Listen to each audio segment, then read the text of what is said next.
Bonjour, c'est Dominique. Aujourd'hui, je vous viens avec un tuto express. Alors, je suis en train de travailler sur un album comme ça pour le plaisir. Alors, j'ai un album que j'ai la couverture. Alors, comme vous savez, moi, je fais toujours, c'est pas parce que je veux pas me casser la tête à trouver autre chose, c'est que je trouve que la grande poche, c'est toujours bien important pour mettre des souvenirs autres que des photos. Alors, on a quand même 2 cm d'épaisseur de possible. Ici, on l'étend au complet. Attendez un petit peu, c'est ici. Puis ici, on a plus de marge parce que j'ai fait les plis supplémentaires. Alors, ici, quand ça va être collé, là, je vais vous montrer après. Ça fait 2 cm ici qu'on peut ouvrir. Ça, c'est pour faciliter l'entrée de la main pour aller chercher les choses à l'intérieur. Alors, j'ai mes plis ici. Si vous voulez savoir comment la préparer, vous regardez à peu près n'importe quelle série de tutos que j'ai fait d'un album. Vous allez voir la playlist et puis vous allez voir à la dernière, dans les dernières vidéos. Alors, après ça, il reste à installer les pages. Alors, c'est comme peut-être l'avant-dernière ou bon, vous allez voir pour la grande poche. Alors, j'appelle ça l'intérieur des couverts. Si vous voyez l'intérieur des couverts dans l'avant-dernier tuto, quelque chose comme ça, ben là, c'est ça. Alors, vous allez voir comment fabriquer la grande poche. Je la fais à chaque fois. Mais ici, je voulais juste faire un petit tuto express. Alors là, ici, j'ai maté. Alors, moi, j'avais un morceau de papier ici qui était coupé jusque-là. Il manquait un bout. C'est pas grave parce que, regardez, moi, je vais mettre une carte ici par-dessus. On va tout cacher ça. D'accord? Je vais mettre comme ça plutôt.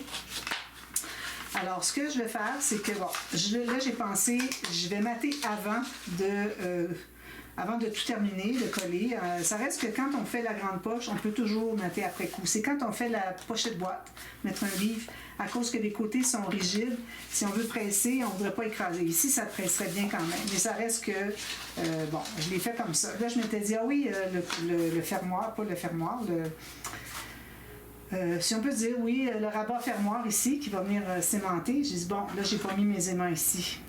Alors là, j'ai un petit truc pour vous.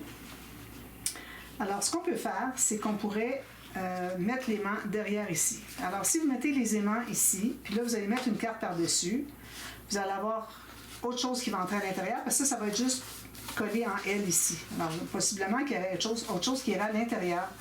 Alors là, vous allez dire, ben là, mon aimant, il est rendu loin dessous. Il y a ce papier-là. Il va y avoir le papier que je vais aller à l'intérieur. Puis, mon fermoir, il va aller par-dessus, peut-être par-dessus ici. Alors, ça commence à faire d'épaisseur. L'aimant, il n'aimantera plus beaucoup, ne magnétisera plus. Alors, j'ai un petit truc pour ça. Surtout si vous avez déjà placé votre papier ici, vous dites, ah, ben, j'aurais dû mettre les aimants avant.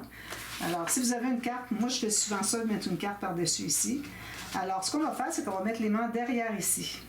Alors, ce que je vais faire pour commencer, c'est que je vais l'installer. OK? Alors, pour l'installer, je mets la colle sur la partie du bas. Je plie au centre parce que j'ai 3 plis. Alors, le pli du centre. Puis, je vais placer ça ici, par-dessus. Excusez, hein? Donc, il faut le tenir quelques secondes. On s'assure que ça soit bien droit tout le long ici. J'ai fait un petit gâchis, là. De toute façon, ça va être collé, on ne verra pas. On essaie que ça soit bien à plat, avec les plis bien à leur place. Voilà. Alors là, je vais pouvoir l'installer. Parce que là, il faut l'installer pour savoir à quel endroit on met les aimants. Puis je vais faire aussi le rabat du couvercle, alors vous allez le voir. Du fermoir, rabat fermoir. Pour que ça reste fermé, que les choses ne s'éparpillent pas partout.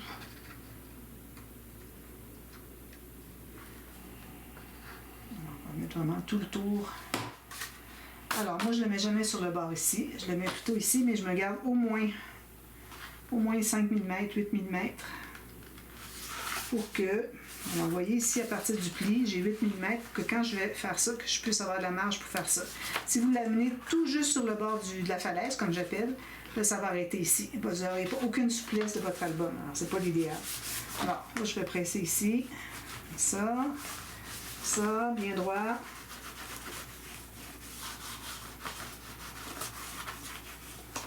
Bon, ensuite, là, je vais faire... Alors, j'ai une feuille de papier ici. Je vais choisir la largeur que je veux faire. Je le fais un petit peu moins large. Je vais couper toute la longueur de mon 28 cm.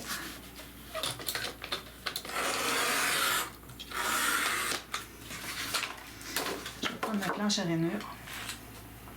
Alors, on va commencer par faire une ligne de pliure pour... ça arrive tout juste. Alors, ici, on a 1 cm, 1 cm. Alors, je fais la même chose. 1 cm, 1 cm. Alors, j'en fais 3 espaces de 1 cm. Ensuite, je décide la longueur que je vais avoir. Alors, à partir du dernier pli que je viens de faire, je vais plier comme ça, on va voir ce que ça fait.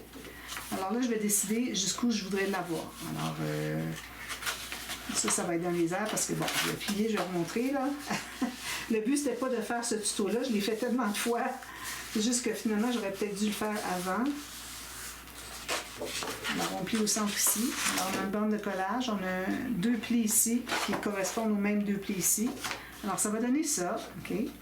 Alors là, si moi, je mets ma carte ici, peut-être que je mettrai une petite bordure en bas, parce que je ne voudrais pas la mettre complètement en bas, sinon, ben, à moins que mon rabat arrive sur le bas comme ça. Ça pourrait aller aussi. Alors, si je le fais comme ça, complètement en bas, puis que j'installe ça ici, pas trop haut, parce que si c'est très haut, vous allez perdre des items qui sont là, ils vont sortir. Alors, il faut les contenir quand même un peu, quitte à mettre des petites choses en haut, là, des bandes de toutes sortes de choses. Alors ici, je vais faire croiser jusqu'au cadre, au bord du cadre. Alors ça, si je me place ici, je vais faire jusqu'au cadre ici. Donc, je vais mettre mes aimants tout juste ici, sur le cadre. OK. Puis je vais en mettre, est-ce que j'en mets 2?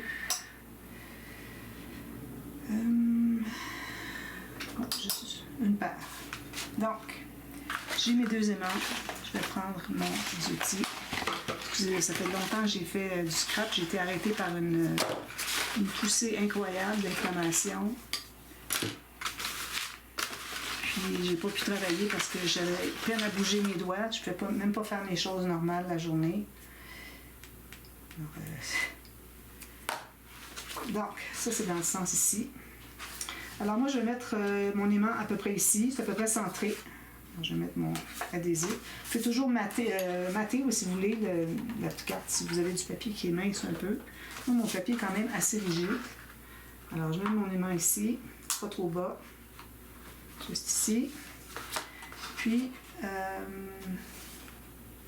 voilà, dessous. Alors, l'autre, je vais mettre de côté. J'en ai juste un ici, OK?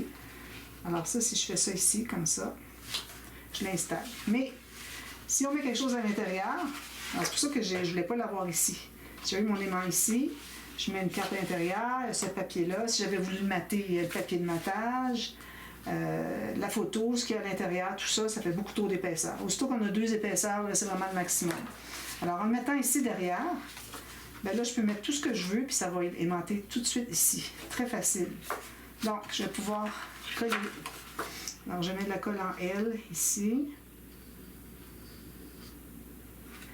Si j'ai un cadre, alors j'irai pas, je pense pas que je voudrais aller arrondir le coin. Alors ici comme ça. Ah oui, une chose je vais faire, je vais mettre un papier derrière.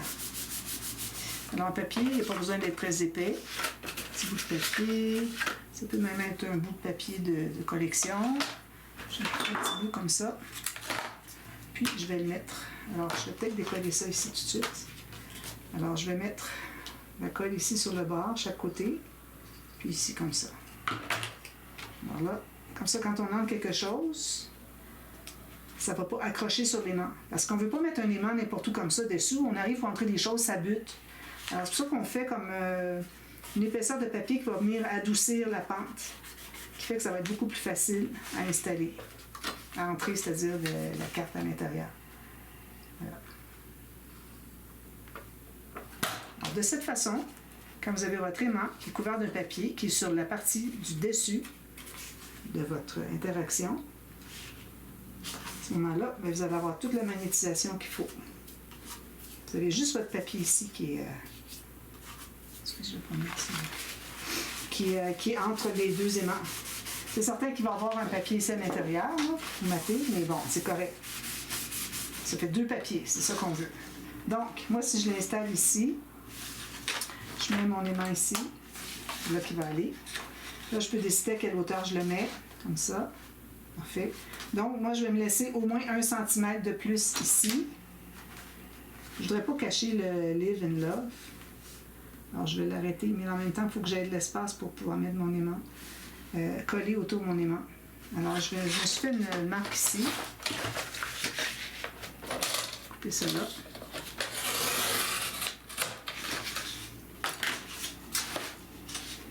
Puis, on va faire une partie qui va être doublée. Alors, je reprends la même surface que mon rectangle qui est ici, en oubliant tous les espaces pliés. Alors, un petit peu moins large, puis un petit peu moins haut. Je peux prendre des chutes. J'aurais pu prendre une chute à la place. C'est pour donner de la rigidité. Moi, je travaille avec du papier 300 grammes. Puis,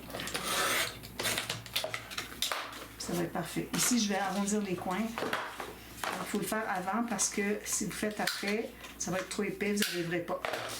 Puis, je vais en profiter pour un petit peu poncer ici. J'ai pas besoin de ça. Je vais arrondir les mêmes coins ici.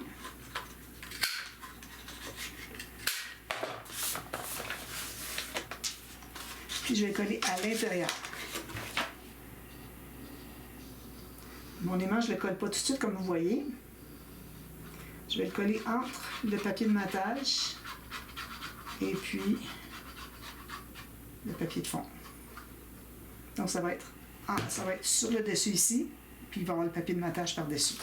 Alors comme ça, on élimine des épaisseurs. Alors je pense que c'est comme ça que je vais l'appeler. Éliminer les épaisseurs entre vos aimants.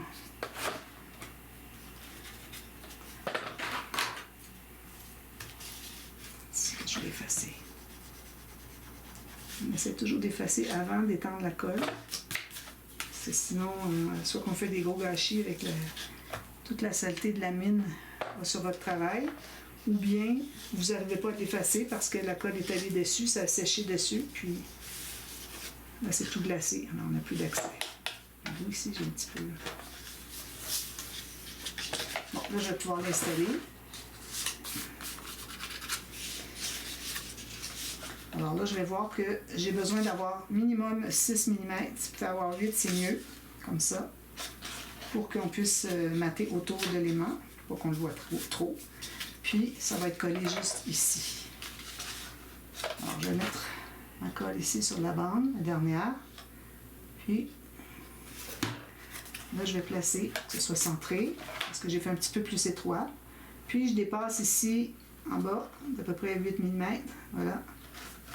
C'est là que ça va aller plier au pli du centre, comme on avait fait ici. Donc, je vais tenir comme ça, bien droit. Je vais m'assurer d'être bien centré.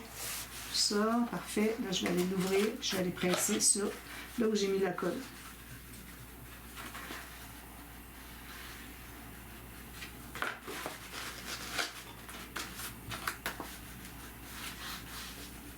Assez longtemps pour que ça reste. Là, je vais mettre un double face sur mon aimant. Hop.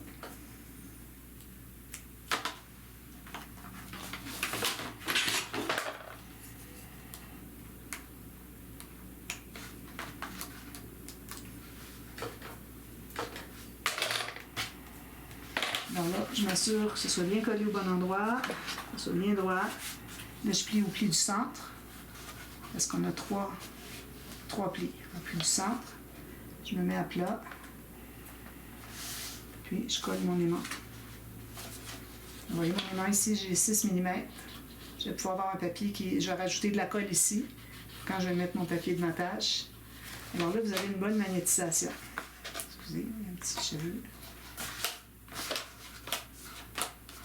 Je pense que mon aimant n'est pas très fort. Un petit peu. On est plus fort ici.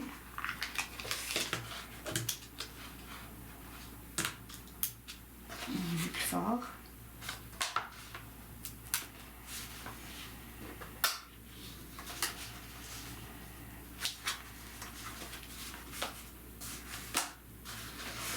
Ça fait que quand on fait ça, ça facilite.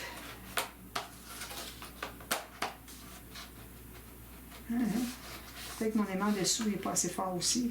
En ce temps-là, ce que vous pouvez faire, c'est d'en mettre un troisième. Là. Ça veut dire que vous en mettez un ici. Là, il magnétise beaucoup mieux. Alors, vous trouvez un troisième endroit où est-ce que vous pouvez mettre les aimants, puis vous allez avoir plus de magnétisation. Alors, si jamais vous avez des aimants qui ne sont pas assez forts, vous dites, ils ne sont pas assez forts mes aimants, mais mettez-en 3, beaucoup plus forts. Vous voyez, c'est bien. Ou mettez des plus grands, mais encore là, moi j'ai acheté des plus grands, mais ils ne sont pas très forts. Alors, c'est pas parce qu'ils sont plus grands qu'ils sont plus forts. Ça dépend du degré de néodymium qui est appliqué, qui est dans l'aimant. Alors voilà, j'ai pensé que ça pourrait vous servir. Alors, on a l'histoire d'aimant qui est dessous juste ici. Et puis, si jamais vous vous dites, ah ben, il est trop mince ici, j'aimerais vraiment en ajouter un autre morceau, mais là, vous prenez un autre morceau de papier, puis vous allez calculer juste la longueur. N'oubliez pas que c'est collé ici, donc vous allez calculer la largeur, puis la hauteur, puis que c'est 1 millimètre de moins, puis vous allez coller à l'intérieur. Ça ne changera rien pour la magnétisation parce que c'est sur le dessus que vous voulez avoir le plus de magnétisation. Alors, votre carte sera solide, puis vous aurez toute la magnétisation dont vous avez besoin. Puis en ajoutant des cartes ici, vous n'allez pas enlever la magnétisation. C'est surtout pour ça que je faisais le tuto. Puis là, en même temps, j'en ai profité pour vous montrer qu'on peut ajouter un aimant quand c'est pas assez fort. Vous voyez ici, là, ça ferme à peine. Là, ça ferme beaucoup mieux. Alors lui, je vais le coller là, je vais le mater par-dessus, le mater ici. Puis là, il me reste à finaliser ma page finalement. Alors j'espère que ça vous sert à quelque chose. Alors ajoutez ça dans vos playlists que vous faites sur votre ordinateur pour des trucs. Alors sinon, allez voir ma playlist des tutos express. Alors j'en ai 200, j'ai passé 200 facilement. Des tutos express avec toutes sortes de petites techniques comme ça qui changent, qui améliorent le visuel de votre album puis qui vous facilitent la vie finalement. Qui vous changent la vie presque. Alors voilà, merci d'avoir regardé. À bientôt. Bye bye.